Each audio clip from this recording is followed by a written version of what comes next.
Boa tarde, quarto ano.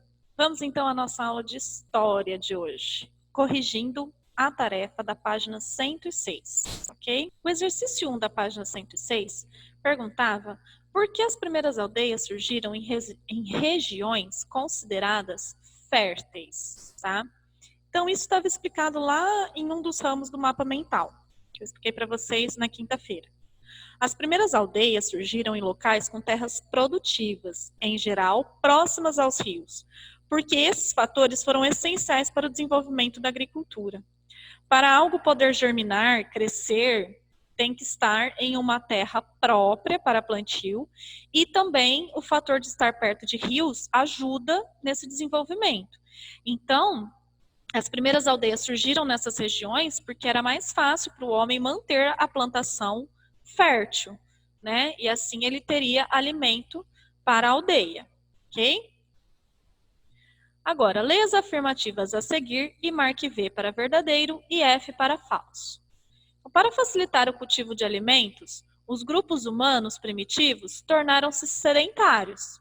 Isso é verdadeiro. Eles pararam de ser nômades, não precisava mais ficar mudando de um lugar para o outro, né?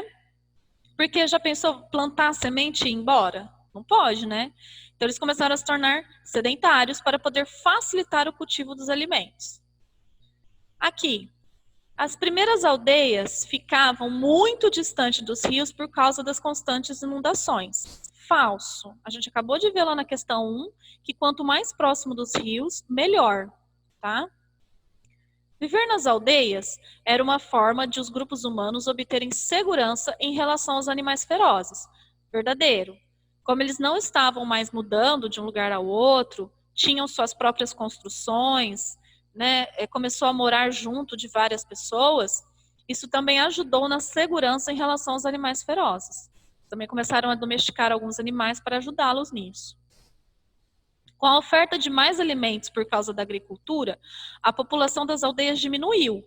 Não, pelo contrário, né? A população aí foi aumentando cada vez mais e a oferta de alimentos acabou gerando, na verdade, as trocas comerciais, né? Então, aqui é falso, ok? Agora, exercício 3. Qual é a relação entre a produção da cerâmica com a prática da agricultura nas primeiras aldeias?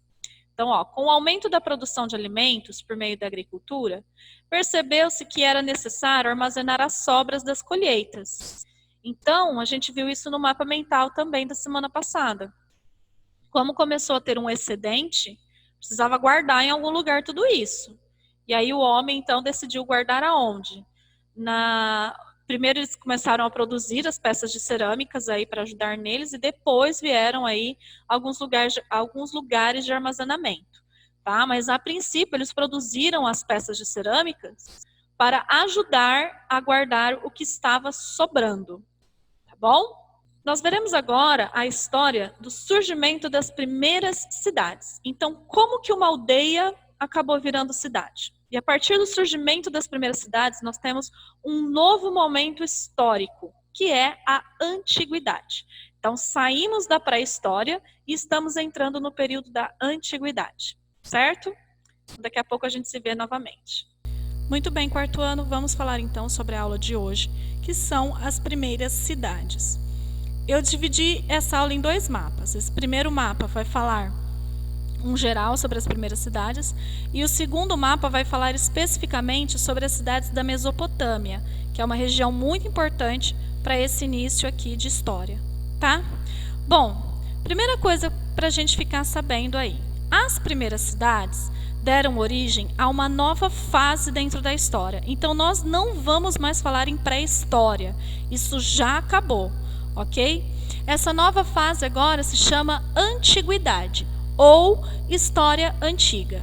Então, a partir do desenvolvimento das primeiras cidades, nós temos aí, então, a antiguidade. É uma nova fase, um novo período dentro do estudo da história, ok?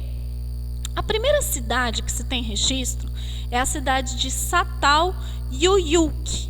Eu acho que é Yuyuk que se fala, tá? Porque quando o U tem trema, a gente fala ele mais acentuado. Então, Yuyuk. Uma coisinha assim, tá bom? Difícil falar esse nome.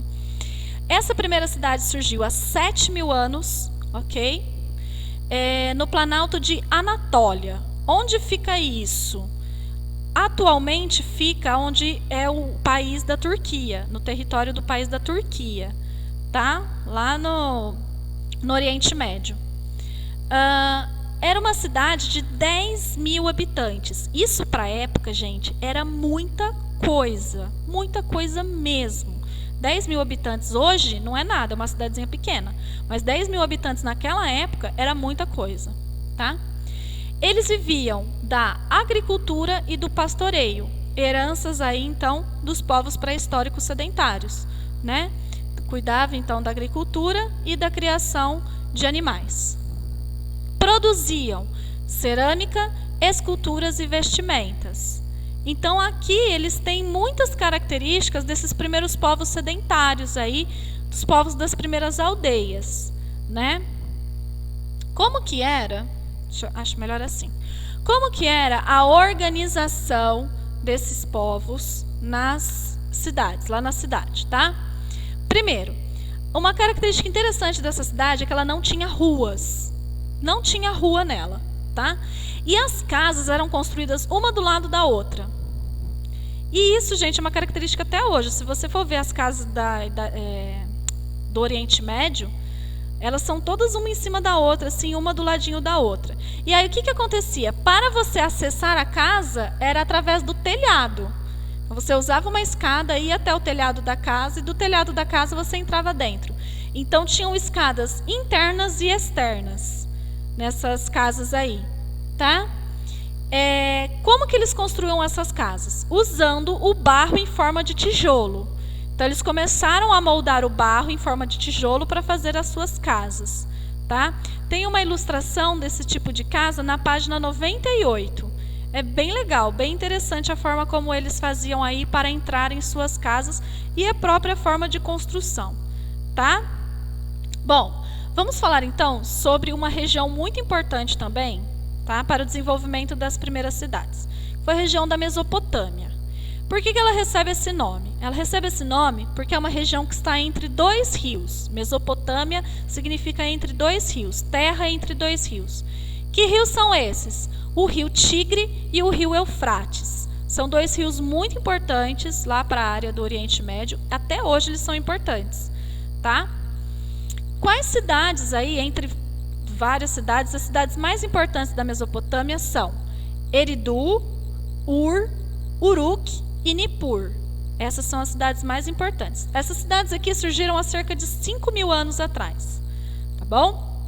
Bom, o clima de lá é muito seco e muito quente, mas isso não impedia eles de desenvolver a agricultura. Para poder desenvolver a agricultura aí, eles utilizavam a água dos rios Tigre e Eufrates, tá? Então, era construído ali em volta do rio, as cidades eram desenvolvidas em volta dos rios, justamente para poder utilizar a água, porque é uma região seca e quente, tá bom? Como era a organização dessas cidades aqui da Mesopotâmia? Eram organizações independentes, cada uma tinha o seu governo, tá? E quem governava essas cidades? Era um rei, existia um rei para governar as cidades, então já não era mais líder, tá? E aí o que acontecia? Apesar delas serem cidades independentes, cada uma com o seu governo, elas tinham muitas características em comum. Por isso que, quando a gente fala dessas cidades aqui, a gente fala da região da Mesopotâmia, porque é como se falasse tudo de uma coisa só, apesar de cada uma delas ter uma organização, tá bom? Então agora eu vou entrar com um pouquinho mais de detalhes sobre essa região da Mesopotâmia, no segundo mapa, ok? Muito bem, então voltamos. Agora nós vamos falar especificamente sobre os povos mesopotâmicos, ok? Bom, como que era o desenvolvimento, a parte do desenvolvimento da sociedade aí dos povos mesopotâmicos? As famílias eram proprietárias das suas próprias casas ou das suas próprias terras. Quem era dono de terra? Quem tinha uma terra própria era dono de suas próprias terras, tá? Não era dono da sua própria casa. Ou seja, não tinha mais aquela noção de comunidade, como se tinha lá nas aldeias, onde a terra era de todo mundo, a moradia também era de todo mundo. Não. Agora cada um tem a sua casa e cada um tem a sua terra, tá? Quem tem condições tem a sua própria terra. O que acontece? Essas terras, elas eram herdadas, né? Os filhos herdavam essas terras quando os pais faleciam. Então entra aqui o sentido da herança. Então os filhos ficavam com a propriedade, ficavam aí com essas terras quando os pais não estavam mais presentes, tá bom? As moradias dos povos mesopotâmicos. Bom, as casas, elas eram construídas com pátios. Não é corredor fechado igual nas casas de hoje. Eram pátios externos. E cada cômodo era ligado por esses pátios. É como se fosse assim. Não sei se vocês já foram para alguma pousada, onde os quartos das pousadas ficam ligados por um corredor externo. É como se fosse isso, tá? Então, os cômodos, todos os cômodos da casa eram ligados por esse pátio externo, tá certo? Às vezes tinha escada que dava acesso ao nível superior da casa, tá? Ou às vezes eram casas já mais térreas, não tinham casas com nível superior. Caso a casa tivesse nível superior, tinha também então uma escada que dava acesso ao nível superior. Bom, elas eram também construídas com tijolos à base de barro. Então pegava o barro lá, moldava, fazia tijolo e construía a casa, tá? Os pátios que ligavam os cômodos, eles eram descobertos, não tinha nenhuma cobertura. Isso fazia com que a casa ficasse mais arejada, ficasse mais fresca, tá? Corria um ar ali melhor. Então, não deixava muito abafado. Como eu já disse, era uma região quente e seca. Então, as casas mais arejadas, esses corredores, né, esses pátios externos, fazia com que o ar circulasse melhor ali e deixasse a casa mais arejada, tá? O arzinho entrava ali nos cômodos e ficava mais arejado. Bom, agora vamos falar sobre os habitantes das cidades mesopotâmicas. Eles viviam basicamente de 3 atividades que a gente já sabe que é aí a origem deles: agricultura, pastoreio e comércio. Vamos ver então a questão da agricultura. Eles plantavam principalmente quais tipos de alimento? Cevada, que é um tipo de trigo, é da família do trigo aí, tá? É um grão. Cebola, muito conhecida por vocês. Alho, tâmara. Tâmara é um tipo de fruta, é uma fruta mais seca, assim, tá? E gergelim. Gergelim é aquele, parece alpiste, né? Coloca geralmente em cima do pão. Vocês devem conhecer, às vezes, em cima do pão aí de hambúrguer. Ou também tem pessoas que comem gergelim aí, torra o gergelim, coloca na comida, tá? É super saudável. Bom, pastoreio. Que tipo de animais eles criavam? Eles criavam ovelhas, cabras e porcos para os seus próprios alimentos e vestimentas, né? E tinha também os bois. Os bois serviam aí tanto para ajudar na agricultura com o arado, né? Então o boi ia andando, arava a terra, o arado engatado aqui no boi, e também para transporte. Eles começaram a fazer aí as carroças, seus primeiros meios de transporte, tá? Engatava ali a carroça no boi e com a força do boi aí eles iam de um lugar para o outro, tá bom? O comércio, deixa eu virar para cá, fica mais fácil. Existiam também então os comerciantes, além dos agricultores e dos pastores, tinham os comerciantes também que iam ali no centro da cidade e vendiam a cerâmica, joias, vestuário e móveis. E daí também, o que começou a acontecer? Esses povos mesopotâmicos começaram a criar núcleos urbanos. O que eram então os núcleos urbanos? Eram espaços com uma grande aglomeração de pessoas, o que não pode hoje, né, na situação que nós estamos. E esse local oferecia uma grande oferta de serviços, oferecia trabalho para as pessoas. Então, o que começou a acontecer aqui, pessoal? Com o surgimento das primeiras cidades, começou a surgir também pessoas que estavam com dificuldade de ter seu próprio emprego, sua própria renda, sua própria terra. Então, os núcleos urbanos ofereciam aí trabalho para quem não tinha condições de ter sua própria terra, para quem não tinha condições de ter seu próprio negócio. E as pessoas, então, começaram a trabalhar nisso, tá bom? Na página 101 do livro de vocês, nós temos uma questão aí sobre os sítios arqueológicos.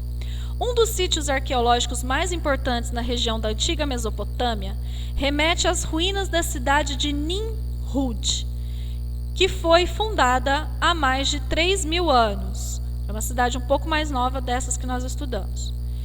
Em 2015, uma guerra na região do Iraque destruiu o sítio arqueológico de Nimrud. Essa ação causou uma grande revolta internacional. E, de acordo com a Unesco, a destruição de Nimrud foi um crime de guerra. Tá?